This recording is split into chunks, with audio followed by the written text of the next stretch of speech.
Assalamualaikum warahmatullahi wabarakatuh. Bismillahirrahmanirrahim. Alhamdulillahi rabbil alamin. Salatu wassalamu ala ashrafil mursalin wa ala alihi wa sahbihi ajma'in. Subhanaka la ilma lana illa ma 'allamtana innaka antal alimul hakim. Wala haula wala quwwata illa billahil aliyyil azim. Wala haula wala quwwata illa billahil aliyyil azim. Wala haula wala quwwata illa billahil aliyyil azim. Rabbi shrah li sadri wa yassir li amri wahlul 'uqdatam min lisani yafqahu qawli. Amma ba'd. Qala Allah Ta'ala fil Qur'anil 'azim, a'udzu billahi minasy syaithanir rajim. Wallahu akhrajakum min butuni ummahatikum la ta'lamuna syai'a وَجَعَلَ لَكُمُ السَّمْعَ وَالْأَبْصَارَ وَالْأَفْئِدَةَ لَعَلَّكُمْ تَشْكُرُونَ. Sadaqallahul azim. Alhamdulillah, syukur pada Allah Subhanahu wa taala. Sama-sama kita menunaikan sembahyang maghrib berjamaah. Mudah-mudahan amal ibadat kita diterima oleh Allah Subhanahu wa taala. Bersyukur juga kepada Allah Subhanahu wa taala kerana masih lagi dipanjangkan usia kita. Mudah-mudahan dengan panjangnya usia kita dapat sama-sama kita meningkatkan ketakwaan kita kepada Allah, iaitu kita menjunjung segala perintah Allah dan kita meninggalkan segala larangan Allah Subhanahu wa taala. Bersyukur juga kepada Allah Subhanahu wa taala kerana memilih kita pada malam ni untuk duduk dalam majlis ilmu. Mudah-mudahan kehadiran kita pada malam ni dicatat oleh malaikat yang telah diamanahkan oleh Allah Subhanahu wa taala sebagai satu catatan yang mendapat keberkatan daripada Allah Subhanahu wa taala. Jadi insya-Allah malam ni kita sambung pengajian kita dalam kitab Fiqh Manhaji jilid yang pertama, iaitu kitab Fiqh Mazhab Imam Syafi'i. Di malam ni kita masuk pada pengenalan beberapa istilah fiqh. Kita masih lagi bicara tentang tajuk besar dia, iaitu takrif ilmu fiqh, sumber dan istilahnya. Jadi kita masuk tajuk dia pengenalan beberapa istilah fiqh dalam kitab ana ni, yang kitab yang baru muka surat 21. Kitab tuan-tuan muka surat apa, 18 ke apa?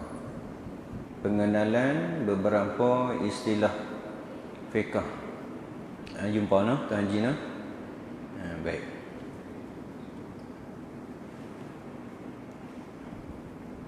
Bismillahirrahmanirrahim. Qala musannif rahimallahu taala wa nafa'na bi'ulumin. Pengenalan beberapa istilah fiqh.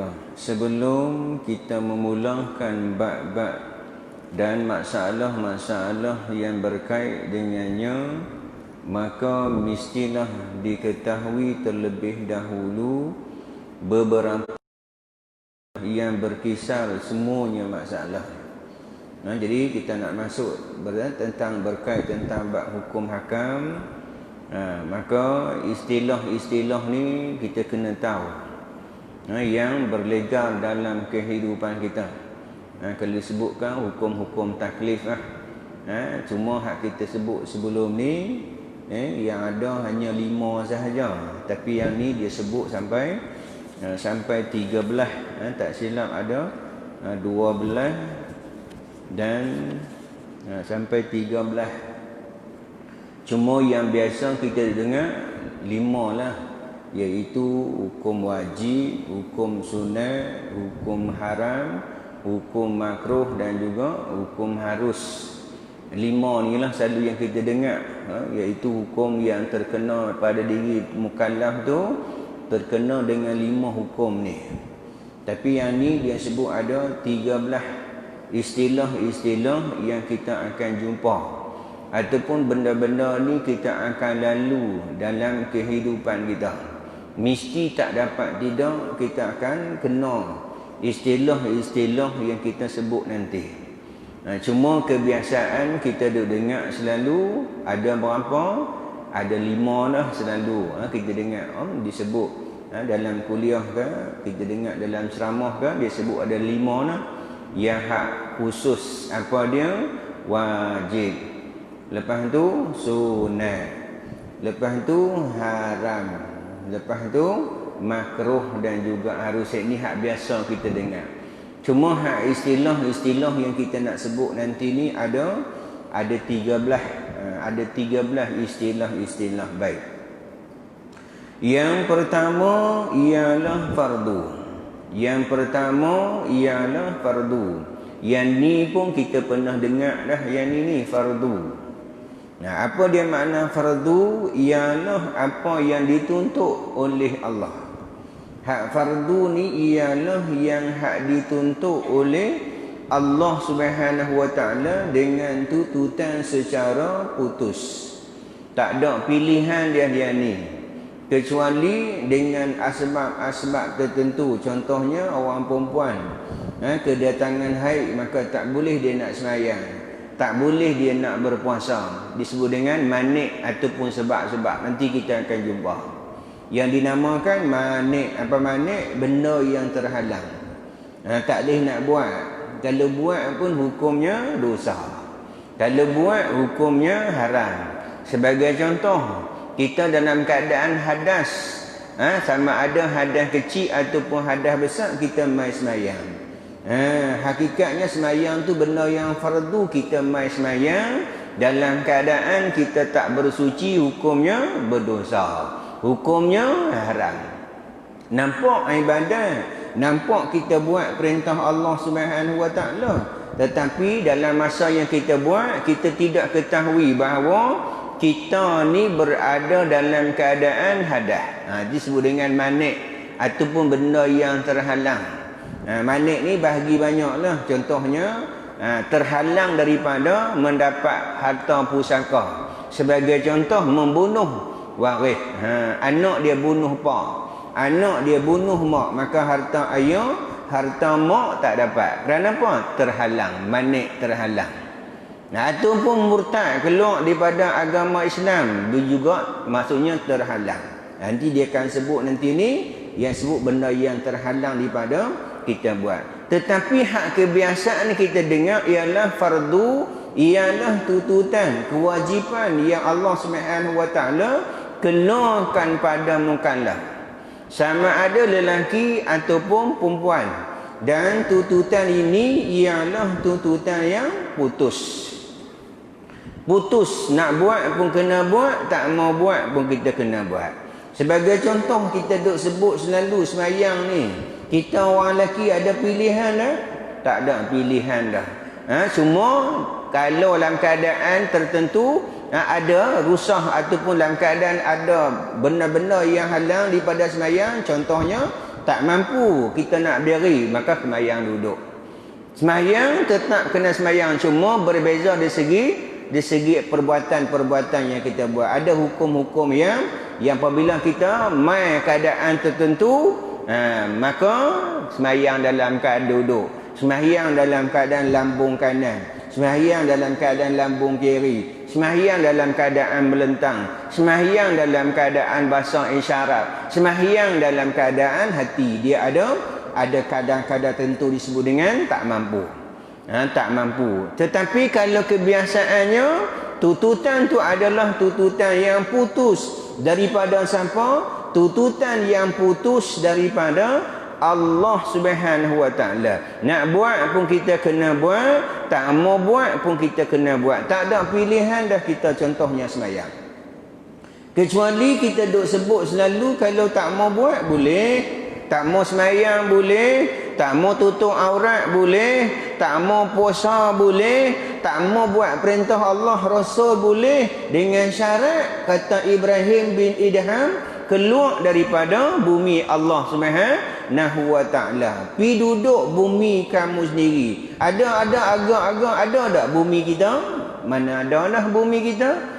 Ni termasuk diri kita juga milik Allah Subhanahu wa taala. Tu kita apabila kita ingat macam ni, kita takkan rasa sombong dengan Allah Subhanahu wa taala. Ni kita mai sembahyang ni kenapa? Kerana pertolongan Allah Subhanahu wa taala. Bukan kerana ni aku sembahyang ni kerana aku ibadat ni kerana aku, bukan kerana aku, kerana Allah Subhanahu wa taala. Tu bila kita sebut sahaja azan, tiap-tiap kali azan sampai tahayya ala salat, sampai tahayya ala falah, kita disunatkan kita kata apa? La haula wala quwata illa billah. Tidak ada daya upaya ni, kita main ni hanya kita pertolongan daripada Allah Ta'ala. Apabila kita ingat macam tu, hina dah kita. Ni kadang-kadang kata aku, kampung ni kalau tak ada aku habis. Masjid ni kalau tak ada aku pakai pi, kita mengakukan kita tak boleh. Sebab apa? Semuanya Allah. Tu kita diajak dalam sembahyang kita, bermula dalam keadaan kita sembahyang tu kita kata Allahu Akbar. Allahu Akbar. Sami Allahu liman hamidah. Kita apa? Nak membesarkan Allah Subhanahu wa taala. Nak bagi kita ni bahawa yang kita ni juga milik Allah Subhanahu wa taala. Tu sunat bagi kita ucap apabila berlaku musibah, bukan hanya mati sahaja. Kita kalau mati kita ucap qalu inna lillahi wa inna ilaihi raji'un. Bukan hanya mati saja, apa berlaku musibah sahaja, tertengok padam lampu. Kita kata apa? Qalu inna lillah. Selalu kita kata itu kan mati kita kata dia tu accident, kita kata dia tak qalu lagi, dia hidup lagi. Tak kira, tapi adat kebiasaan kitanya kalau sebut qalu ni mati selalu kita lah. Nak apa kata apa? Nak peringat bahawa kita ni daripada Allah Subhanahu wa taala datang, dan kepada Allah Subhanahu wa taala kita akan dikembalikan.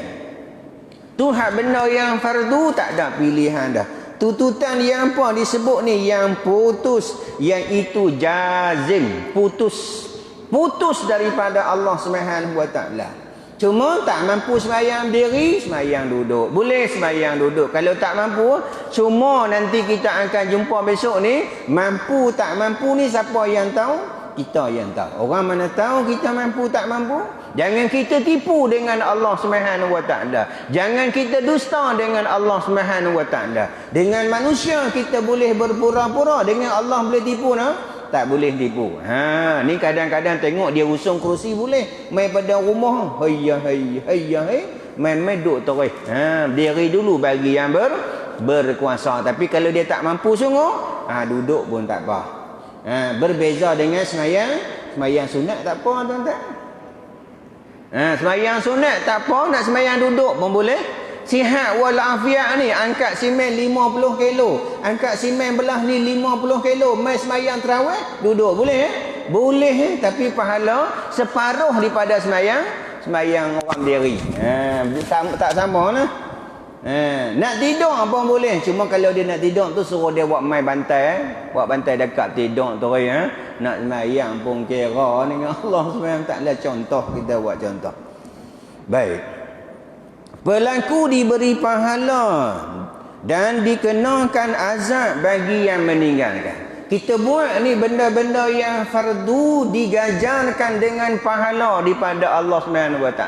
Ni hak kita buat ni pahalanya tak tahu nak abang. Kalau fardu ni kelebihan lebih baik daripada 70 kali hak sunat.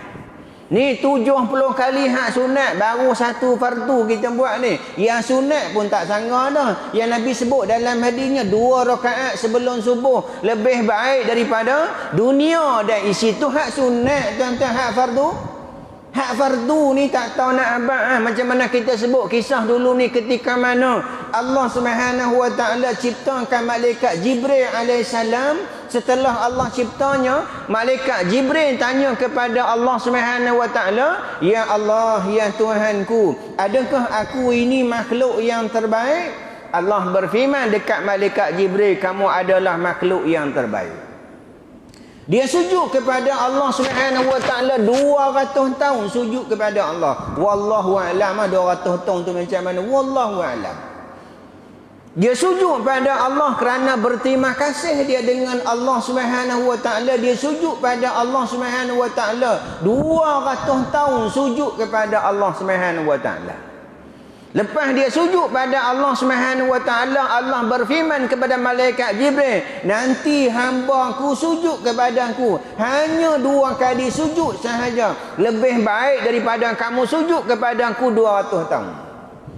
No, kita buat 2 kali sebab apa? Kita buat kerana apa? Allah Subhanahu wa taala memfardukan kita buat. Kita buat ni bukan saja-saja. Allah Subhanahu wa taala memfardukan kita sembahyang sehari semalam 2, sembahyang sehari semalam 5 waktu. Yang pahalanya berapa? Walaupun kita buat 5 waktu, pahalanya macam 50 waktu tak tahu nak habaq. Tak boleh kita nak bayang-bayang macam mana Allah nak bagi pahala ganjaran. Kita buat Allah bagi pahala. Sebab duit kupang di akhirat besok tak laku. Duit kupang yang kita ada atas dunia ni esok ni tak laku. Tak ada. Tak ada dah peguam bela yang boleh tolong kita di mahkamah Allah Subhanahu wa taala. Tak ada siapa orang yang boleh tolong kita kalau atas dunia. Kalau kita buat salah, mungkin harta kita boleh tolong kita, mungkin adik-beradik kita boleh tolong kita. Tetapi di akhirat besok, yang nak tolong kita siapa ni? Amal ibadat kita.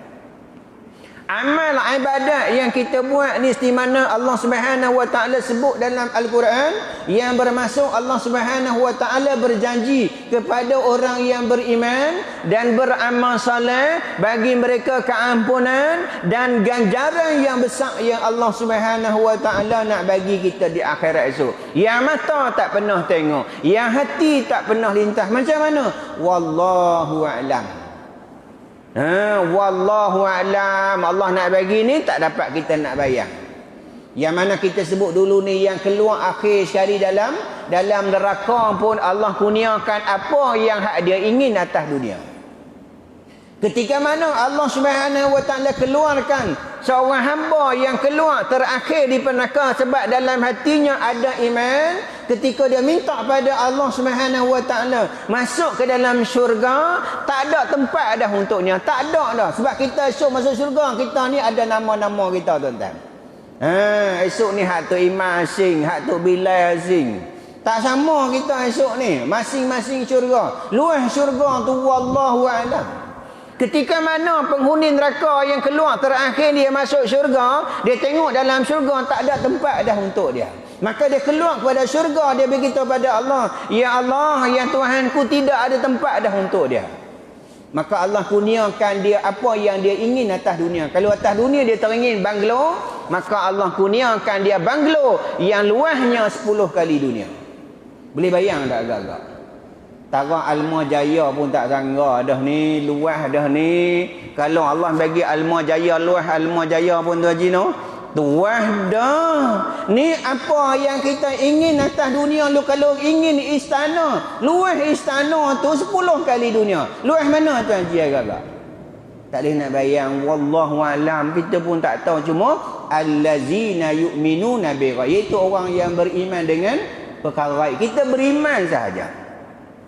Cuma kita yakin hak kita buat ni perintah Allah Subhanahu wa taala yang fardu ni buat saja-saja Allah Subhanahu wa taala nak bagi pahala pada kita. Dan kata disebut juga, dan sekiranya meninggalkan diberi azab.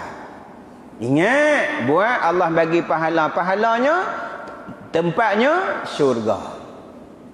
Tinggal azab, tinggal semayang, Nabi kata tinggal 1 waktu, maka tercatatlah namanya di pintu neraka. Dan tinggal satu waktu diazab oleh Allah Subhanahu wa taala. Riwayat kata 70 tahun. Riwayat kata 80 tahun diazab oleh Allah Subhanahu wa taala. Azab Allah pun tak boleh kita nak bayang macam mana. Seringan-ringan seksa pun dipakai terupa, melegak otak bayangkan macam mana. Tak mampu untuk kita nak bayang. Jadi hak fardu kita boleh faham benda tuntutan yang putus daripada Allah Subhanahu wa taala, tak ada pilihan dah kita. Sebab kita kena sedar kita hamba Allah Subhanahu wa taala. Apabila hamba Allah Subhanahu wa taala ikut perintah Allah Subhanahu wa taala. Selalu kita dengar tiap-tiap hari Jumaat Tok Khatib duk pesan selalu majlis rukun dalam khutbah kita, iaitu berpesan dengan takwa kepada Allah. Saya berpesan, saya berwasiat kepada tuan-tuan jemaah sekalian, bertakwalah kamu kepada Allah Subhanahu wa taala dengan sebenar-benar takwa. Apa dia?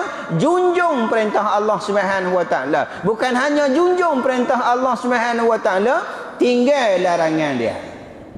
Buat perintah Allah. Buatlah.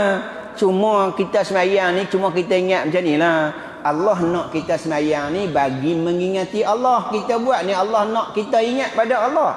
Sebab dalam sembahyang ada minum dah. Dalam sembahyang boleh makan dah. Dalam sembahyang boleh bercakap dah. Tak boleh. Allah nak dalam masa 5 minit, 10 minit yang kita sembahyang tiap-tiap hari 5 waktu lebih kurang 50 minit ni, Allah nak kita ni ingat kepada Allah Subhanahu wa taala. Tu pun kadang-kadang tak ingat juga no. Tak minum, makan pun tak boleh sembahyang. Tengah nak jawab handphone boleh kan? Jawab handphone pun tak boleh. Tapi ada dia pun duk viral tu ni. Dua orang tengah duk sembahyang, bunyi kering-kering jawab. Halo. Tak tahulah mazhab handphone kot. Wallahu a'lam. Nak bercakap pun tak boleh. Hak dunia tak boleh cakap. Hanya kita ada rukun kauli, ada rukun fi'li, ada rukun qalbi. Ada yang disebut dengan sunat abad, sunat ha'ah, dan juga hak rukun-rukun. Lain daripada tu tak boleh dah. Sebab apa? Ada nak kita ni dalam masa 10 minit ni supaya kita ingat kepada Allah Ta'ala. Tu juga kita kadang-kadang kita tipu dengan Allah. Angkat tangan sahaja kita kata Allahu Akbar. Lepas Allahu Akbar dia ingat lain dah. Tak ingat Allah lah. Bayangkan 10 minit pun tak mau ingat pada Allah. Kalau masa lain ingat dah Allah. Masa mengingat Allah tak? Itu memang lah. Mengai pun tak ingat Allah. Tapi masa malam ingat dah Allah. Lagi tak ingat. Kalau semayang pun lalai. Allahu Akbar. Merata pi mengai, pi tahan burung, pi kerja, pi macam-macam lah dia buat main. Tu syaitan punya kerja.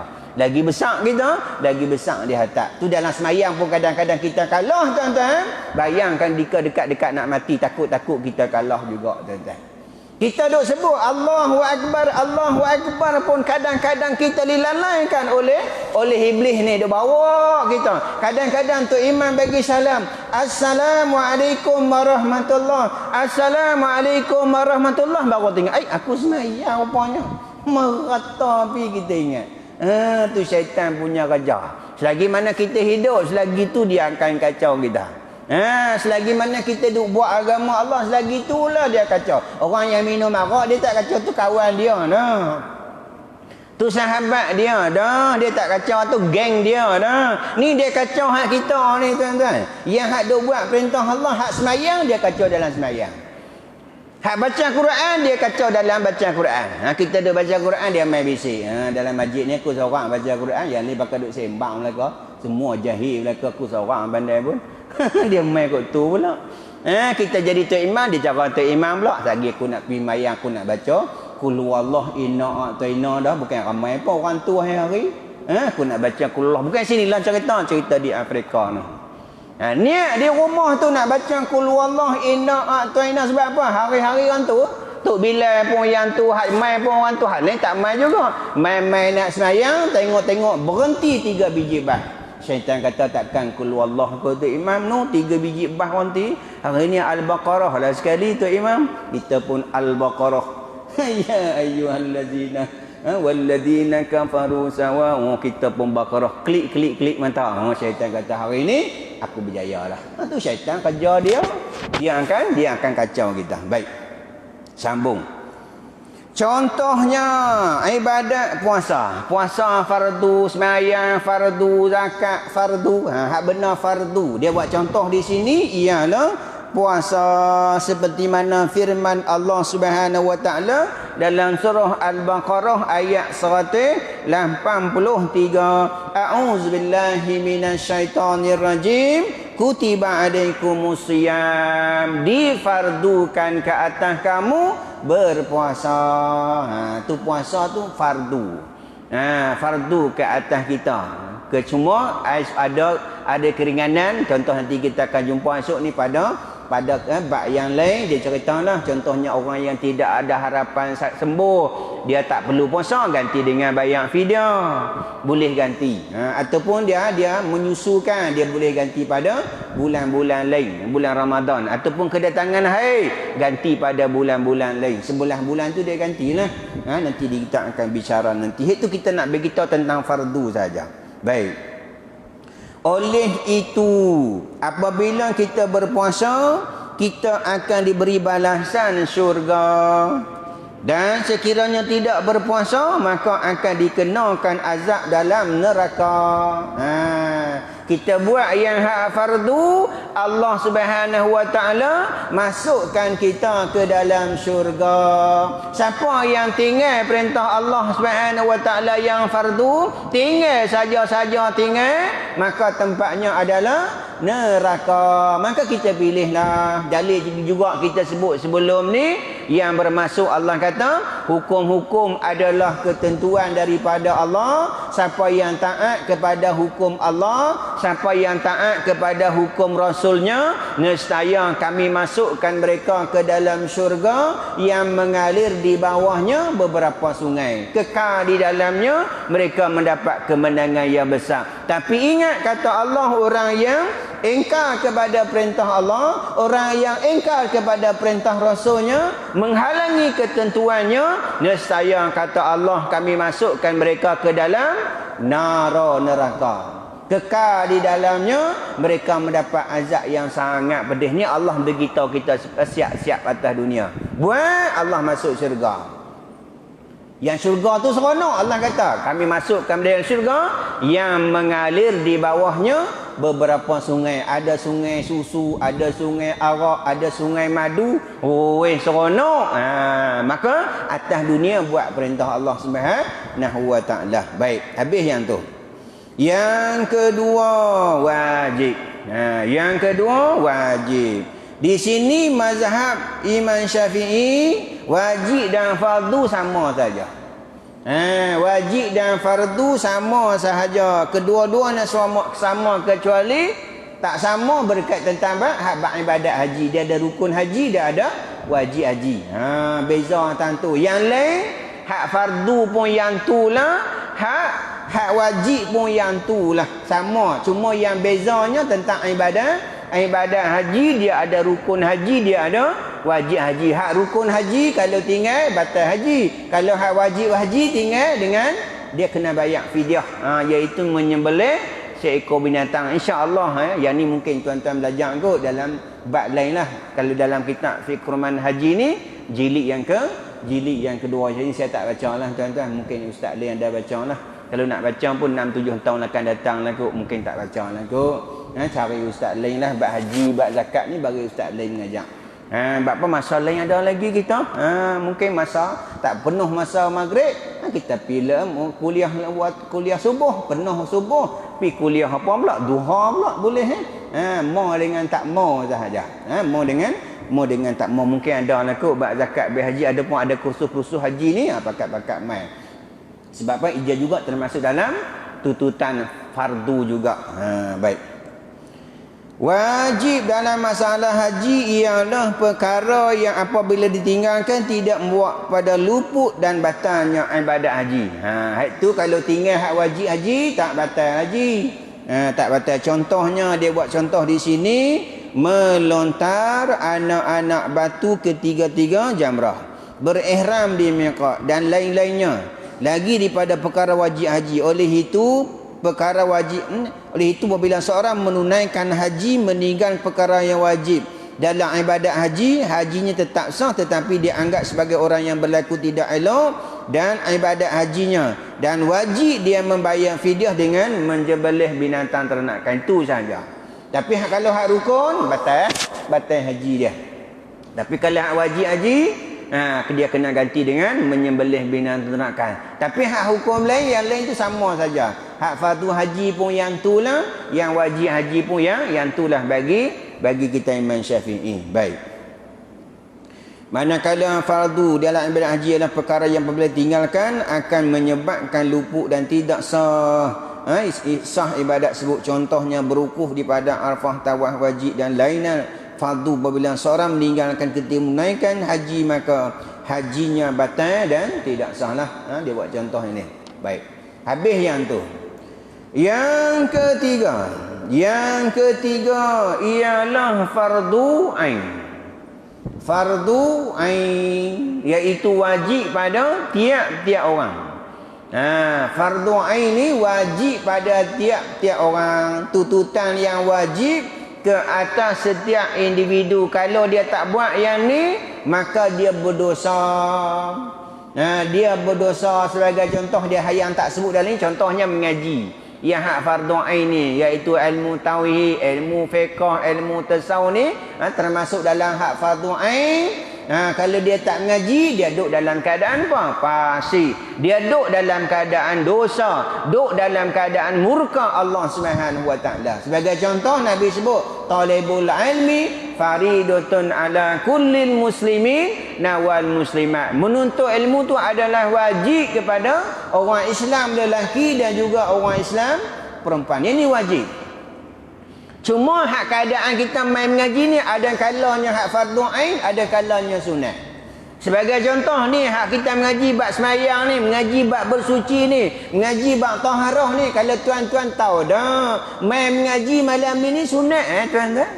Semua ni hak main ni tahu belakang dah ni, cuma kita duk ulang balik dah ni. Saya duk sebut mana-mana, bukan saya niat tuan nak main nak mengajak tuan-tuan. Sebab apa? Kadang-kadang hak main mengaji ni lebih halal daripada hak duk mengajak ni. Semua kita nak ulang balik. Pakat tahu belakang dah. Takkan mani wajib pun tak tahu lagi. Semua tahu dah. Tapi kalau tanya fardu, rukun mani wajib ada berapa? Pakat tunduk berapa duk kira. Pening juga lah. Tapi saya tak tanyalah, tak mau tanya. Saat kita tanya pakai tak main, macam kita mengajak tajwid. Minggu pertama ustaz mengajak, ustaz baca, penuh orang tuan-tuan, lelaki penuh, orang perempuan pun penuh. Minggu kedua ustaz baca penuh tuan-tuan. Minggu ketiga ustaz dah bagi kita, minggu depan kita baca seorang-seorang. Yang main tu imam tu siap, yang lain tak main dah. Bapa nak kena baca dia tak mau. Samalah kita pun kita tak tanya. Maksudnya tak tanya. Bapa kadang-kadang tahu, kadang-kadang dia ketak, dia tak ada jawab. Dia tahu tapi ketaknya orang duk tengok dia ketak tak ada jawab. Dia bukan tak tahu.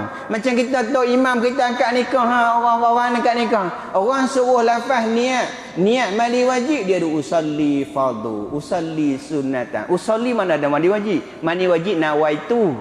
Dia duk ingat sembahyang, suruh niat lafaz mandi wajib, dia duk usalli. Memang tak main. Bapa ketak no orang duk ambil gambar dah, duk atas bantai, memang tak ingat tuan-tuan. Dia ketak, dia bukan tak tahu, tapi sebab gemuruh. Macam kita sembahyang tuan-tuan, cuma tak biasa jadi imam, cuba jadi imam jadi tengok. Kadang-kadang suruh inna ataina pun lupa tuan-tuan. Cuba jadi imam tengok. Ketak tuan-tuan ni. Ataupun kita tak pernah azan, main azan tengok ni sakit habis ni sampai dalam ni ketak. Hak ingat pun lupa. Sebab apa? Gemuruh. Tapi kalau kita duk ulang-ulang 4-5 kali okeylah. Jadi imam 4-5 kali kita duk azan okeylah. Cuma kita lah imam kita dah ada, tak payah duk rebut pula. Tok Bilal duk ada dah. Cuma nak contoh, tengah-tengah orang yang tak biasa ni dia akan gemuruh. Baik. Dia kata wajib ke atas setiap individu mukallaf yang dengan tuntutan secara putus juga, tak ada pilihan juga. Berhenti Ustaz berhenti dah. Kan sambung lagi, berhenti. Kita berhenti dululah. Kita masih lagi SOP lagi. InsyaAllah kita doa-doakanlah bagi Allah Subhanahu wa taala angkat Sebab apa? Lah hari ni pun Penang pun 7. Ke 7 kan nak 7 no. Ada penjara api penjara lah, penjara 7, luar seorang kot. Kedah pun hari ni Kedah pun 10, 3 penjara, 10 7 penjara, 3 luar. Walaupun maksudnya dalam banyaklah. Cuma kawasan luar kadang banyak Selangor banyak. Jadi kita kena pakat masih lagi kita ikutlah SOP yang telah ditetapkan oleh perintah sebab kita nak memutuskan penyakit COVID-19 ni. Kita berhenti dulu. Insya-Allah nanti kita akan hurai lagi lah yang ketiga ni iaitu fardu ain wallahu alam.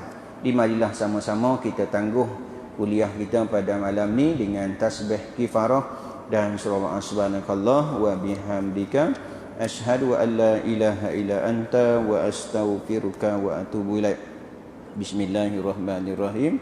Wal 'asr innal insana lafi husn illa allazina amanu wa 'amilus shalihat wa tawassaw bil haqq wa tawassaw bis sabr. Bismillahirrahmanirrahim.